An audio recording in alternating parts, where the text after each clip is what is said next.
Hello there. Can you believe it is Sunday yet again? So it's time for another self-care Sunday. So welcome back and welcome to this channel.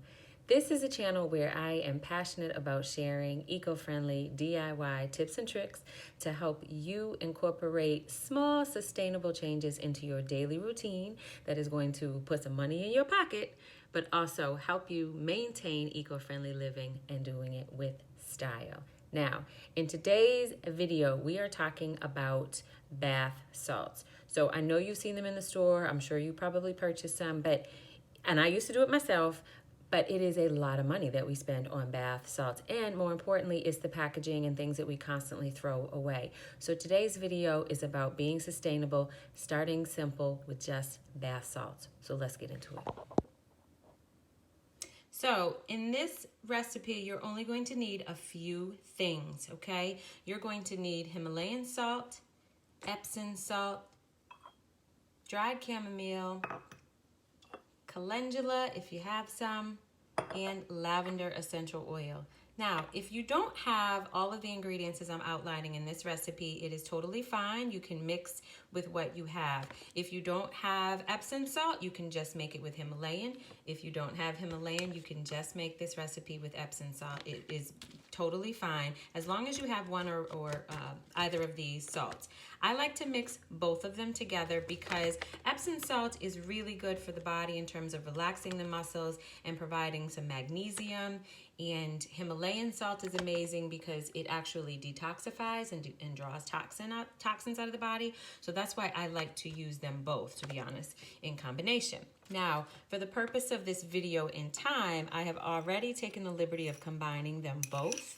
And I'm just making a small batch because I'm actually getting started to make some holiday gifts for people, you know. So I just figured, you know what, might as well just make a video since you're already doing it. So as you can see, I've combined them and I just like to stir it up a little bit, but you can just see how beautiful that already looks with these two salts combined together. So I just have here a mason jar, just a small mason jar. Like I said, I'm making starting to make my holiday gifts, and I'm just gonna combine that in to the jar. Now, I like to kick it up a notch a little bit because I just think, number one, it just looks pretty, but then also I like to add a little more benefit for people, right? Because it's Self-Care Sunday. So the first thing I'm gonna add is chamomile, dried chamomile. This actually came from my garden, but if you don't have dried chamomile, or if you have tea bags, actually, that's a little tip that you can do. Take the tea bags that you have in your house, just cut them open, and you can use the chamomile from the tea bags directly. So I just like to add a little bit. How much you would add, honestly, depends on the amount that you're making, I guess, to answer that question. So maybe a tea bag for a small amount, 2 or 3 if you're making a larger amount.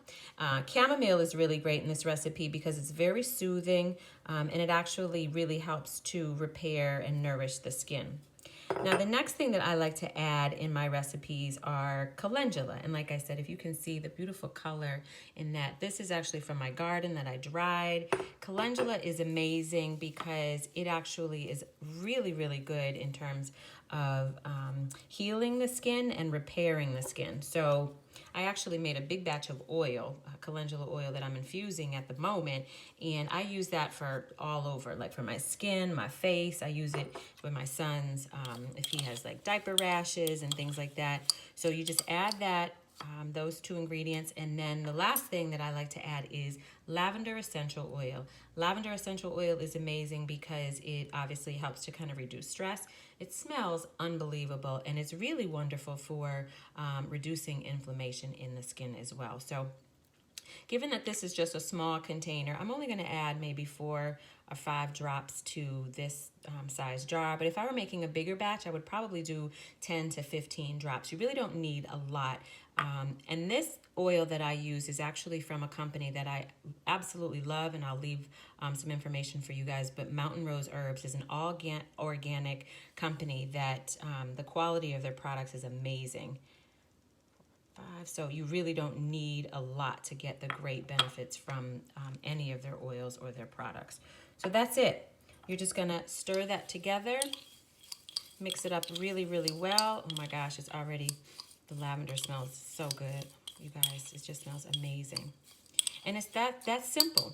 Now, like I said, if you don't have some of the things that I talked about adding, customize it for yourself. Add whatever essential oil or smell that you want to add, whatever. If you've got rose petals or, whatever beautiful flowers that you want to add to the bath to just, really customize it for yourself, go ahead and do that. The people that are in your life, if you want to make gifts for them, you know what they like, add their favorite scents to it. But you can see how easy it is to make and how inexpensive it is to do as well.